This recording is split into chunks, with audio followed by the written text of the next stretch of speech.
Oke, bismillahirrahmanirrahim. Assalamualaikum warahmatullahi wabarakatuh. Waalaikumsalam warahmatullahi wabarakatuh. Kembali lagi bersama kami BMFK UMS. Oke teman-teman, kali ini kita bersama Kastrat BMFK UMS akan mengadakan podcast bersama narasumber yang spektakuler. Beliau bernama Mas Nurrohman Setiawan. Bagaimana Mas kabarnya Mas? Oke, baik. Alhamdulillah. Tapi tak koreksi dikit ya, enggak spektakuler juga sih.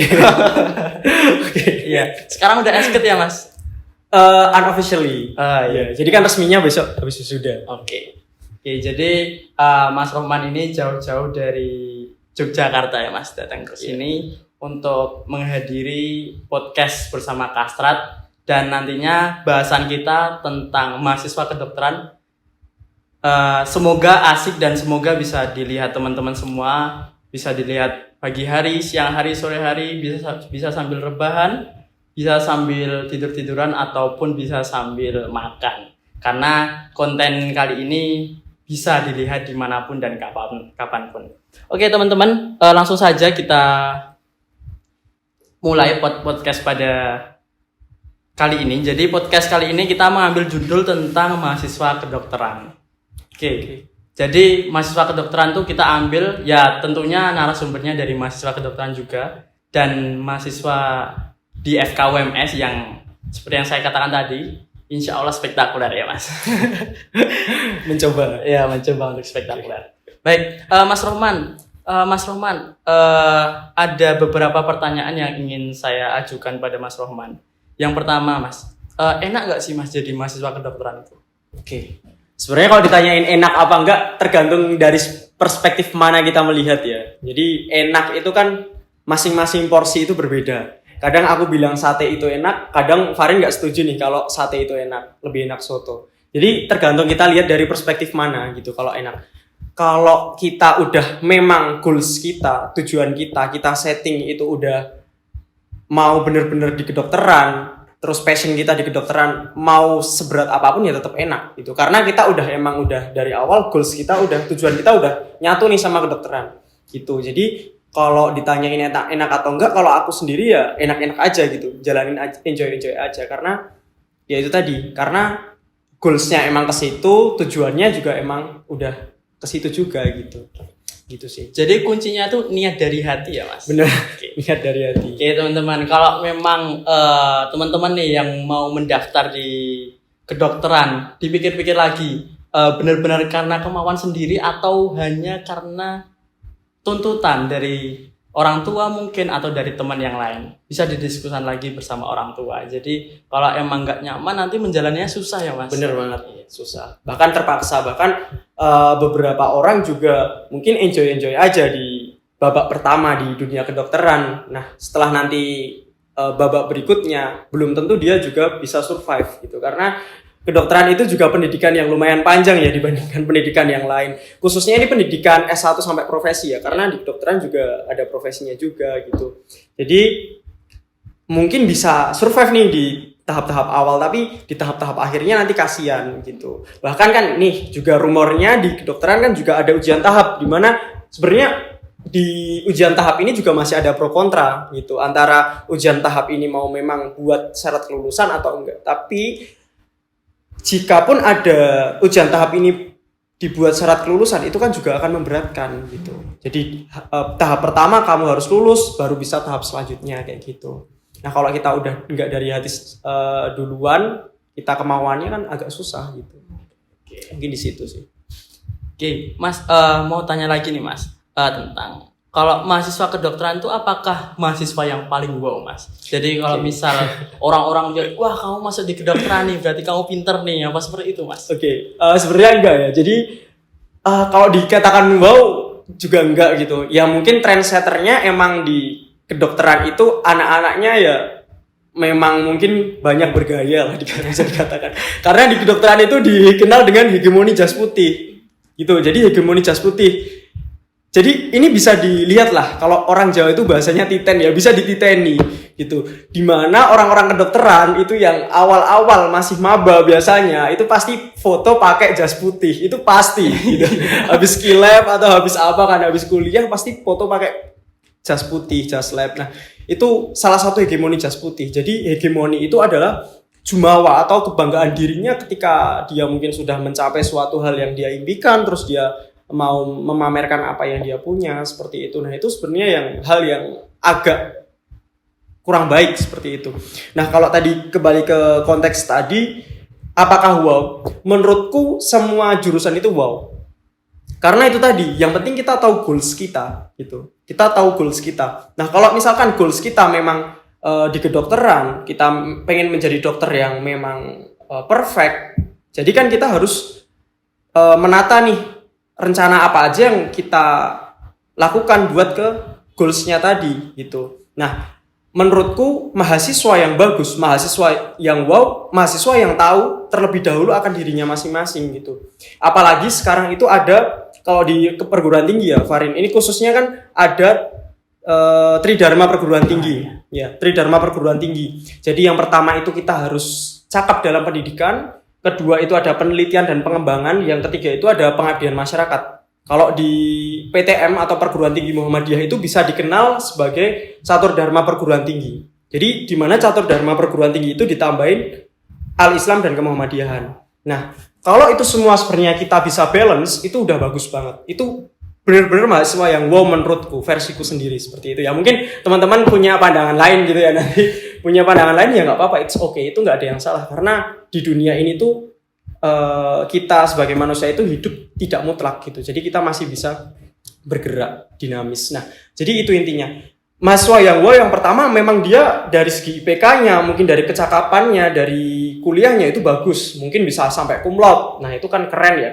Yang kedua dari penelitiannya, ya masa sih kita menjalanin S1 ini itu enggak ada 2 kali ya. Jadi S1 kan cuma sekali aja. Nah, haruslah paling enggak itu ada penelitian kayak gitu. Pernah penelitian, pernah publikasi. Jadi kalau teman-teman nih yang mungkin ya yang awam ya, jadi searching nama kalian di Google atau Google Scholar tuh bisa keluar gitu nama kalian. Kan keren juga kan kayak gitu. Jadi gitu Farin. Jadi kan enak gitu kan. Nah, itu tandanya kalian udah pernah penelitian. Nah, terus selanjutnya pengembangan. Nah, ini kayak Kak Farin ya mungkin dan teman-teman yang lain di sini itu yang ikut organisasi. Nah, itu masuk ke pengembangan gitu. Itu yang kedua, dan yang terakhir adalah pengabdian masyarakat. Sebenarnya esensi dari kita mahasiswa, dari kita perkuliahan itu biar kita bisa menerapkan atau mengaplikasikan ilmu-ilmu kita ke masyarakat gitu. Jadi ketiga itu adalah pengabdian masyarakat. Dimana kalau Muhammadiyah itu sebelum kita bisa mencapai semuanya, kita diimbangin sama agama kita, sama kemuhammadiyahan kita gitu. Oke, ini itu sih. Berarti untuk melihat wow atau tidak itu berdasarkan dari diri sendiri ya, Pak? Ya, benar. Iya. Jadi dari kecakapan kita lah gitu. Bukan. Kadang kan sekarang itu kalau lihat anak kedokteran, wah ini calon mertua menantu idaman ini ya. Tetap masih kalah sih sama idamanmu. Iya. Benar. Oke, Mas, lanjut. Sekarang kita bicara mahasiswa kedokteran nih, Mas. Kalau tadi kan kita bicara sebelum kita mau menjadi mahasiswa kedokteran, gimana sih pandangan tentang mahasiswa kedokteran? Nah sekarang Mas, menurut Mas Roman, mahasiswa kedokteran yang ideal itu seperti apa, Mas? Oke, mahasiswa kedokteran yang ideal. Sebenarnya kata ideal itu tadi ya, masing-masing orang itu mempunyai perspektifnya sendiri-sendiri, gitu, mempunyai sudut pandangnya sendiri-sendiri. Tergantung dilihat dari mana. Nah, dari mana dilihatnya itu dari goals-nya. Tapi kalau kita berbicara tentang sejarah ya, zaman dulu mahasiswa kedokteran itu bahkan memberikan sebuah pergerakan, bahkan sampai dikenang sampai hari ini sebagai Hari Kebangkitan Nasional. Nah itu, jadi kan kalau kita agak flashback sedikit, itu ya memang idealnya mahasiswa kedokteran yang memimpin pergerakan kayak gitu, karena pada waktu itu mahasiswa kedokteran di Stovia dianggap sebagai orang yang cakap, yang memiliki keilmuan seperti itu, sehingga memang dipercayai untuk membuat sebuah pergerakan. Kalau kita idealnya ke situ ya itu yang ideal. Tapi kan zaman ini dinamis. Bahkan kita masuk ke zaman disrupsi itu ini bahkan sudah ini ya 5.0 society. Jadi di sini sudah kita zamannya udah berbeda gitu. Jadi mahasiswa yang bisa cakap, mahasiswa yang baik ya yang dia menguasai keadaan gitu. Jadi intinya kayak gitu sih. Jadi yang ideal ya yang dia bisa menguasai keadaan dengan berbagai tujuannya. Maksudnya dia bisa mengetahui dirinya sendiri, kemudian dia juga tahu tujuannya itu apa, goals dia itu apa. Menurutku yang ideal seperti itu sih. Gini Mas, kalau misal kita lihat di mahasiswa kedokteran zaman sekarang nih, Mas, dengan mahasiswa kedokteran dulu. Menurut pandangan Mas Roman itu seperti apa, Mas? Apa yang membedakan antara mahasiswa kedokteran dulu dengan sekarang, Mas? Tadi itu yang tadi aku bahas juga ya. Jadi apa pembedanya? Kalau dulu itu bahkan dokter-dokter Jawa ya, dikenal waktu itu dokter Jawa di Stovia di sekolah pada waktu itu School tot Opleiding van Inlandse Artsen. Nah, di situ di Stovia itu ada perkumpulan mahasiswa-mahasiswa, salah satunya mahasiswa kedokteran itu, di mana mereka itu berdiskusi membicarakan pergerakan. Jadi kan pada saat itu kita masih tunduk di masa Hindia Belanda, di mana di Hindia Belanda itu kan kita kurang akan adanya kebebasan berpikir. Sebenarnya kita potensial semuanya, tapi kita jarang orang yang berani bersuara mengungkapkan. Makanya pada waktu itu 20 Mei itu ada sebuah pergerakan diawali dari Stovia. Nah, pergerakannya dikenang sampai sekarang jadi Hari Kebangkitan Nasional. Nah, itu diprakarsai oleh Budi Utomo. Nah, kalau kita flashback tentang itu, mahasiswa kedokteran memang mendominasi pada waktu itu. Sampai era-era periode selanjutnya di mana ada Triturat, kemudian kemarin ada huru-hara Orde Baru ya, di akhir Orde Baru di 1998. Nah, pada waktu itu ya masih banyak mendominasi, tapi pada saat ini ya mungkin agak diredam ya kalau menurutku mahasiswa kedokteran itu banyak bungkam gitu. Karena ya mungkin aku nggak tahu, entah itu gara-gara dulu kan sistemnya konvensional yang sekarang jadi PBL ya, problem based learning ya. Jadi kita memang ada case terus kita diskusikan kayak gitu. Otomatis porsi belajar kita kan diforsir terus sehingga ya, dan ini juga ada IT ya, sekarang ujiannya juga udah pakai CBT, itu kan komputer juga kan, kita juga harus ekstra belajar di situ. Nah, mungkin dari hal-hal gitu sih, jadi mungkin agak sedikit redam gitu. Jadi perbedaannya itu aja sih. Kalau sekarang itu daripada kita turun ke jalan, kita melakukan pergerakan lah, mending kita belajar aja besok buat pretest kan, mikirnya kayak gitu. Agak ke situ sih kalau sekarang perbedaannya gitu. Kalau dari mahasiswa FKUMS sendiri, Mas? Mahasiswa FKUMS. Ini masalah apanya nih? Ya masalah tadi yang terakhir, statement yang dikatakan Mas Roman terkait kita fokus buat belajar pretest besok gitu. Seperti itu. Ya, jadi kalau di FKUMS sendiri ya, karena kita dari UMS juga ya, Universitas Muhammadiyah Surakarta. Jadi pada intinya kalau memang kita di UMS ini memang ya seperti itu ya. Jadi untuk pergerakannya itu agak kurang. Sebenarnya tidak terlalu memaksakan bahwa setiap mahasiswa kedokteran itu harus paham tentang oligarki, mungkin tentang pemerintahan, itu enggak semua harus paham itu. Tetapi seenggaknya kita tahulah apa itu pemerintahan, gimana kebijakan publiknya. Karena kalau kita lihat ya di akhir hari ini, COVID ini benar-benar dokter turun di garda terdepan. Jadi crash antara garda terdepan ini dengan masalah-masalah itu sangat banyak sekali, sehingga kita harus paham hukum, kita harus paham yang lainnya, sehingga bisa berkesinambungan gitu. Jadi menurutku sekarang mahasiswa FKUMS ini, kalau aku lihat dari periode-periode sebelumnya ya, bahkan dulu di periodeku sempat juga nggak ikut demo juga gitu. Jadi memang sudah berapa tahun ya, 4 tahun terakhir ini kita memang jarang ikut demo gitu, ikut pergerakan. Ya di sisi lain pergerakan itu yang demo yang aku maksud bukan demo yang asal-asalan kita terjun terus kita ikut-ikutan, enggak, tapi yang benar-benar kita kaji, kita tahu esensinya, kita juga ikut pergerakan kayak gitu. Itu masih 4 tahun ini kita udah redam. Ya di samping itu karena salah satunya COVID juga, karena kan kita dari kesehatan, COVID itu baru melonjak-lonjaknya kan, kita juga menghormati gitu untuk menghindari persebaran COVID ini semakin meluas gitu. Oke, jadi sebelum kita lanjut ke pertanyaan selanjutnya, aku kenalin dulu nih Mas Rohman untuk lebih lanjut, karena tadi kita lupa perkenalan lebih lanjut. Jadi sebelumnya saya moderator tuh Farin Zaki Alakla. Jadi saya di sini selaku staf Departemen Kastra tahun 2022-2023, dan di sini kita bersama Mas Rohman tuh selaku gubernur ya Mas, gubernur Badan Eksekutif Mahasiswa tahun 2021. Iya benar. Kalau dulu gubernur atau presiden ya Mas? Dulu presiden. Jadi presiden itu ada ini ya, presiden BEM, karena ada beberapa keresahan yang dianggap pada waktu itu sebagai keresahan di zamannya Mas Zaid. Mas Zaid itu kabinet K3 kreatif kolaboratif. Nah, itu akhirnya di masa purna pada tahun 2019 itu. Ya. Nah, ketika Mas Zaid itu menjelang purna, nah akhirnya dicetuskanlah sebagai presiden. Itu presiden, makanya yang presiden itu dari zamannya Mas Revian di kabinet Abiyudaya, kemudian sampai kabinet Abirama Cita gitu.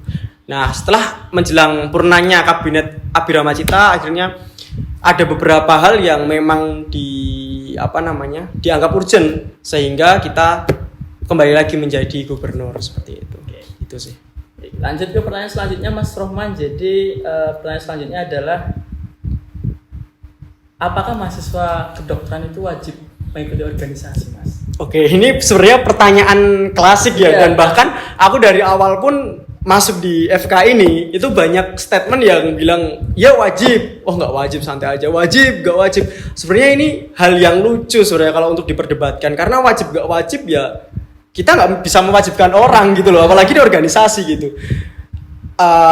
Sebenarnya kewajiban itu kan antara manusia dengan Tuhan ya sebenarnya.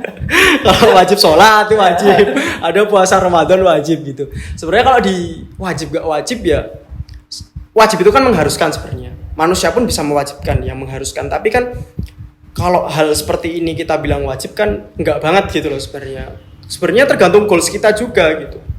Sebenarnya kita itu kan di organisasi itu melatih soft skill kita, life skills kita. Jadi kecakapan atau keterampilan untuk berkehidupan gitu. Ketika hidup kita ini emang udah kita rasa nggak perlu organisasi, nggak usah ikut organisasi, nggak apa-apa gitu loh. Tapi ketika kita memang tujuan kita, goals kita mau menambah soft skill kita, ya it's okay, masuklah ke organisasi gitu.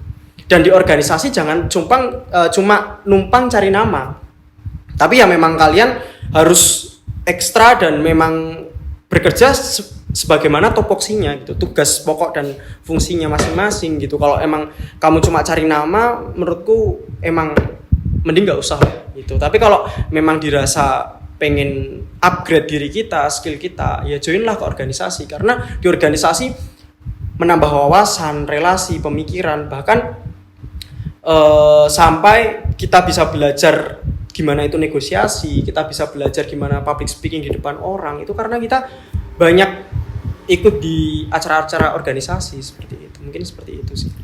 Karena kalau dari saya ya Mas, saya itu banyak di dua sisi. Jadi ada satu sisi itu banyak yang ikut organisasi, sisi lainnya dia mengatakan bahwa ya kalau emang apa yang ada di organisasi itu aku bisa dapat di luar organisasi. Jadi kalau misal bicara di depan muka umum, aku ya bisa, nggak harus organisasi. Iya, benar. Apalagi kalau kita masuk di masa maba ya, iya. itu statement masuklah di organisasi, iya. kamu bisa kayak gini. Nah, biar teman-teman nih nanti yang misal mau masuk di FK itu bisa ada pandangan juga, apakah sebenarnya organisasi itu wajib seperti itu. Oke. Kalau untuk FK sendiri ya, ini kan bahasan kita udah beda ya kalau masuk ke FK UMS ya. Kalau di luar ya itu tadi statementku, memang itu terserah kalian, karena kalau aku misalkan bilang di sini kalian harus join nih karena nambah soft skill kalian bisa nanti nambah relasi nggak cuma kalian dapatin di organisasi gitu. Jadi pasti akan ada yang bantah gitu kan. Makanya aku juga nggak berani bilang itu harus wajib gitu kan. Jadi kembali lagi ke diri teman-teman masing-masing. Kalau teman-teman itu anggap memang itu perlu, ya silahkan join gitu. Tapi cuma satu pesanku, kalau udah masuk di dalam organisasi ya jangan cuma jadi benalu, jadi numpang eksis aja di organisasi. Mungkin ini kan banyak ya kasus-kasus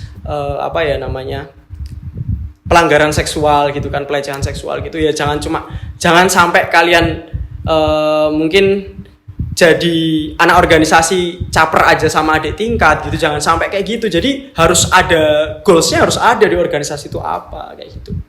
Ya, jadi lebih ke situ sih. Kalau misalkan public speaking pun nggak ikut organisasi, juga banyak teman-temanku yang memang dia cakap di public speaking gitu. Jadi pembawaan kita masing-masing gitu. Berarti nggak wajib ya Mas? Ya nggak wajib sih menurutku. Tapi kalau di FKWMS karena ini juga masuk ke dalam silabus FKWMS ya, kita ikut organisasi ya ikutlah lah biar bisa menambah pengalaman. Toh kita juga hidup di jadi mahasiswa kedokteran itu juga cuma sekali juga seumur hidup menjadi mahasiswa kedokteran S1 ya, terutama undergraduates gitu. Oke, lanjut nih Mas, pertanyaan terakhir nih Mas. Oke. Dari beberapa pertanyaan dari awal sampai sekarang nih Mas. Kan Mas Rohman sekarang udah selesai untuk pendidikan ya Mas, tinggal menunggu apa Mas? Koas ini wisuda terus koas ya. Koas ya.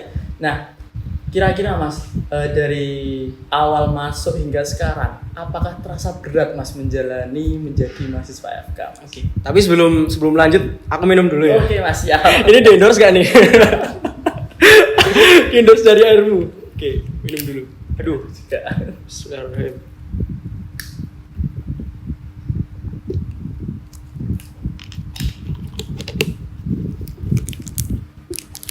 Oke, beratnya udah ngeri banget ya, beratnya.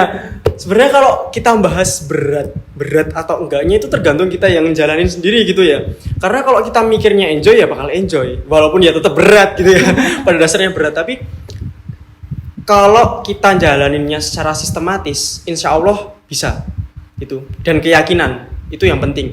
Karena gini, kalau kita lihat dari fakultas-fakultas yang lain ya, di fakultas kedokteran ini paling sering di reschedule itu permasalahannya. Jadi kalau misalkan nih, kalau di fakultas-fakultas lain itu kan jadwal udah keluar nih, udah keluar lama dan peluang untuk reschedule-nya itu ya bisa, tapi sangat kecil gitu. Nah sedangkan di kedokteran itu karena ya mungkin notabene dari dokter-dokter kita, pengajarnya itu kan banyak yang juga praktek gitu. Jadi kan sibuk juga. Jadi ada kesibukan yang lain gitu. Jadi peluang untuk reschedule-nya itu tinggi. Nah, mungkin agak di situ sih yang terasa berat.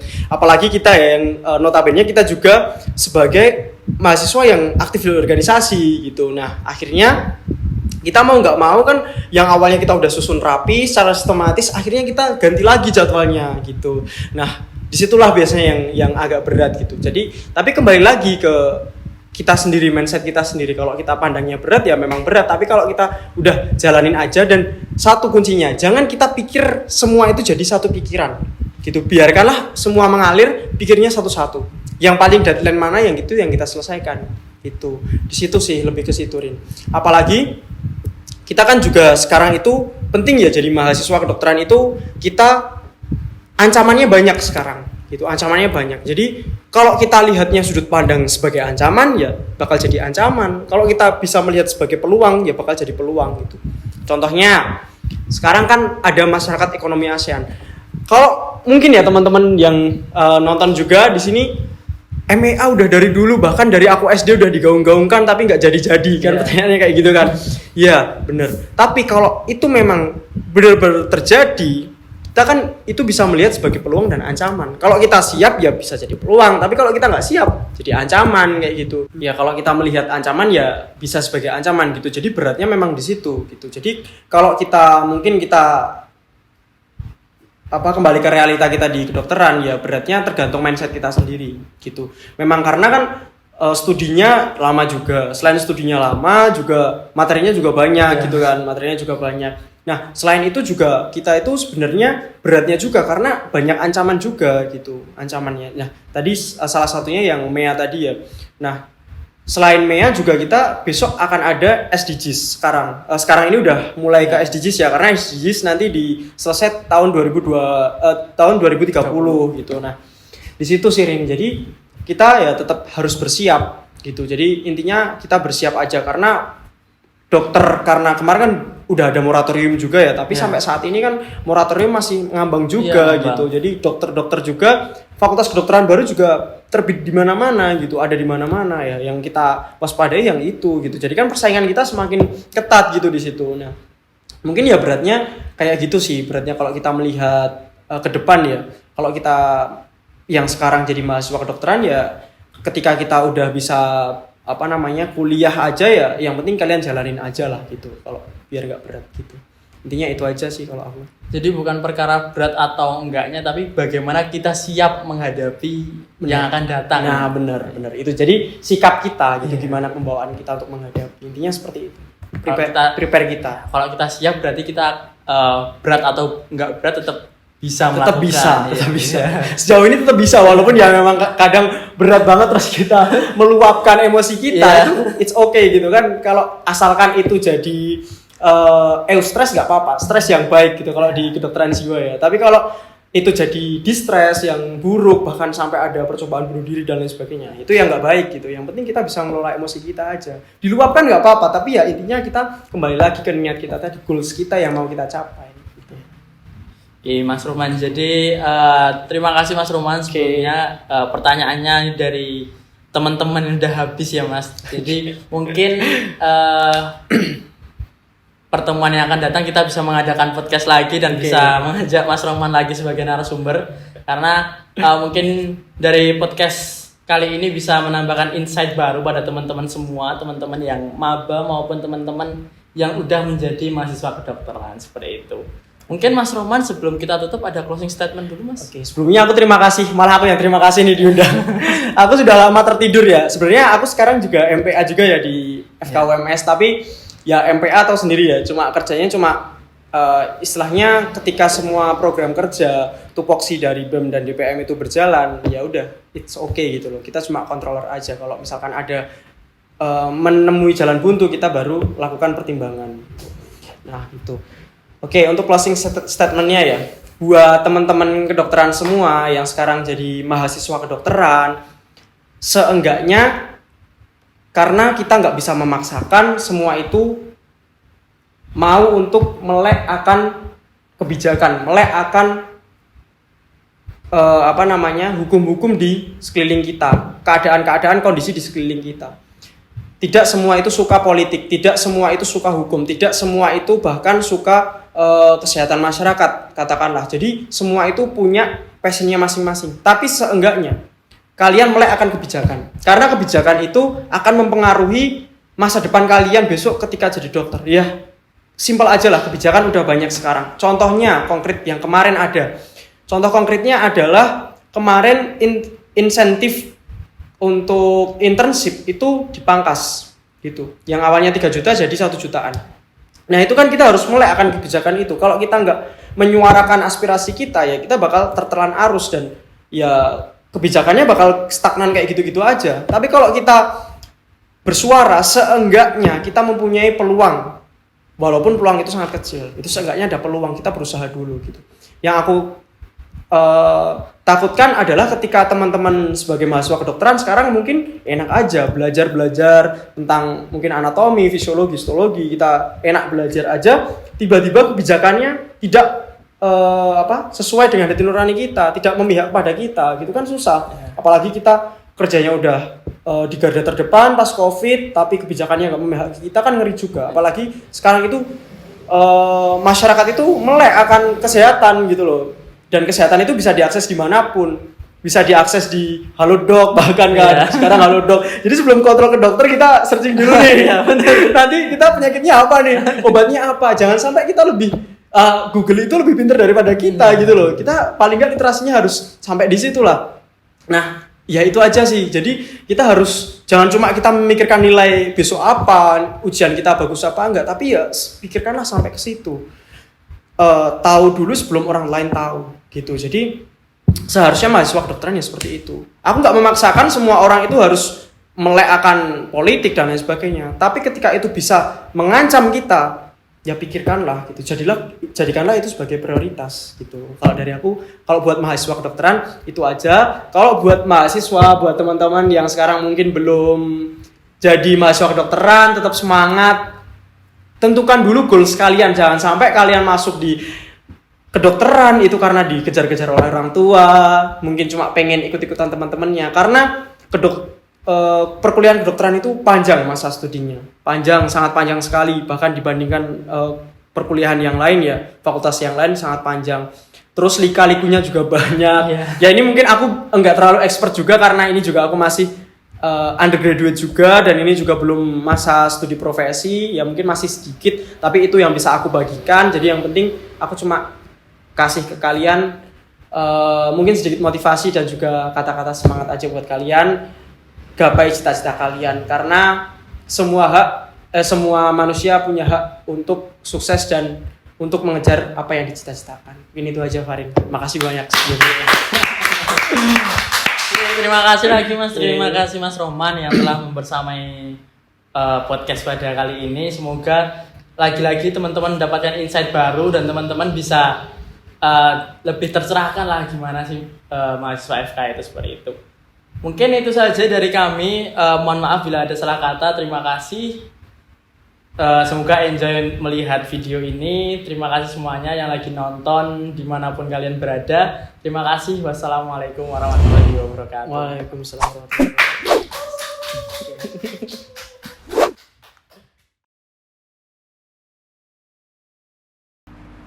Ini tiba-tiba ke pause.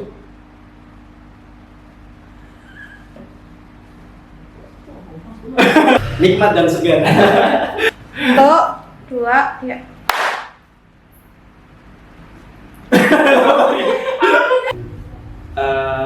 Aduh lupa mbak. Kok ada yang Jangan lupa minum airmu.